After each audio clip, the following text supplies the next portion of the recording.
नमस्कार मंडळी, पुन्हा एकदा आपल्या नवीन एका व्हिडिओमध्ये तुम्हा सगळ्यांचं खूप खूप मनापासून स्वागत करते। तर हो, आज आपण ना चपातीवरती अंड टाकून अगदी झटपट होणारी, लहानांपासून मोठ्यांपर्यंत सर्वांना आवडणारी आणि विशेष म्हणजे एकदा का तुम्ही ही रेसिपी बनवून खाल्ली ना, तर नेहमी नाश्त्याला तुम्ही याच पद्धतीने ही रेसिपी बनवाल झटपट आणि खायला म्हणाल तर एकच नंबर लागते। एकदम अशी पौष्टिक अशी रेसिपी तयार होते। तर आता त्यासाठी करायचं काय बघा, रेसिपी संपूर्ण पाहायची आहे, कुठेही स्किप करू नका। चला रेसिपीला सुरुवात करूयात।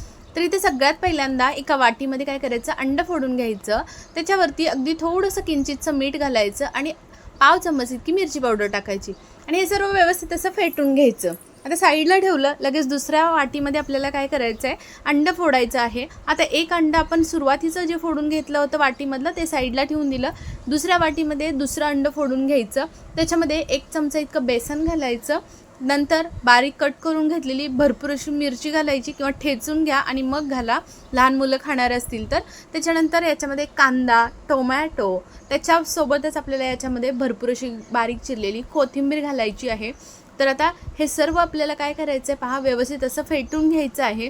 त्या अगोदर इथे पहा आपल्याला काय करायचं आहे, याच्यामध्ये किंचितचं मीठ घालून घ्यायचं आणि व्यवस्थित चमच्याच्या मदतीने फेटून घ्यायचं, एकजीव करून घ्यायचं। याच्यामध्ये जे बेसन आहे त्याच्यामुळे याच्यामध्ये बेसनच्या गाठी वगैरे राहू शकतात।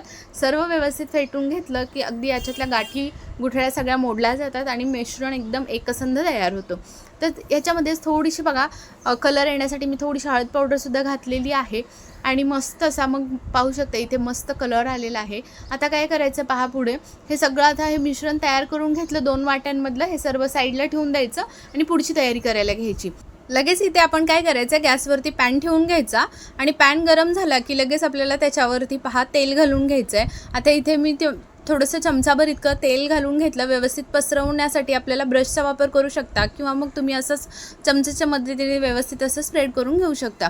तर आता ब्रशच्या मदतीने व्यवस्थित इथे सर्व बाजूनी तेल लावून घेतलं। आता त्याच्यावरती आपल्याला जी तयार करून घेतलेली जी चपाती असते ना, तर ती चपाती ठेवून घ्यायची आहे। जर तुमच्याकडे चपाती नसेल तर तुम्हाला इथे काय करायचं, चपाती सुरुवातीला बनवून घ्यायची आणि मग ती चपाती याच्यावरती भाजलेली जी चपाती असते ती तुम्ही याच्यावरती टाकून द्यायची आहे।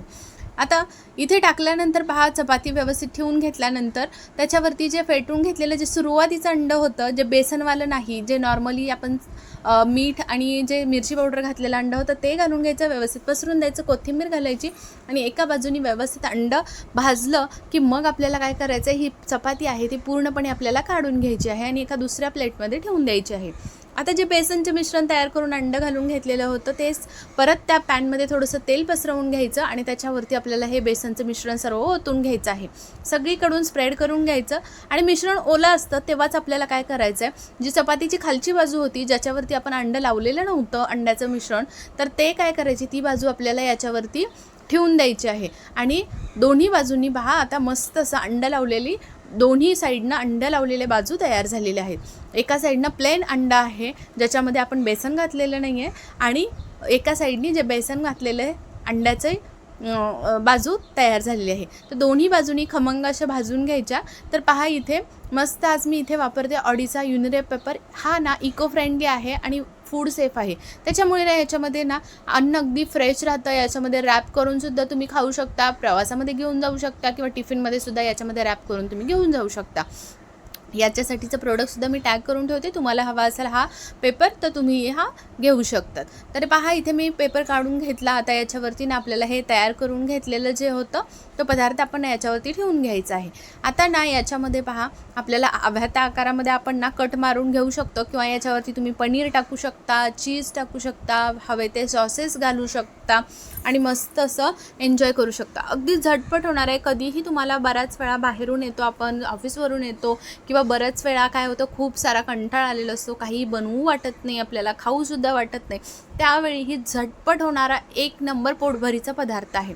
मुलांनासुद्धा खूप जास्त आवडतं, सर्वजण घरातील अगदी लहानांपासून प्रौढांपर्यंत मोठ्यांपर्यंत सर्वजण खाऊ शकतील, इतकं टेस्टी लागतं आणि शिवाय पौष्टिकसुद्धा आहे। तर नक्की पहा इथे आता तुम्हीसुद्धा बनवू शकता आणि मुलांनासुद्धा टिफिनमध्ये वगैरे सुद्धा देऊ शकतात।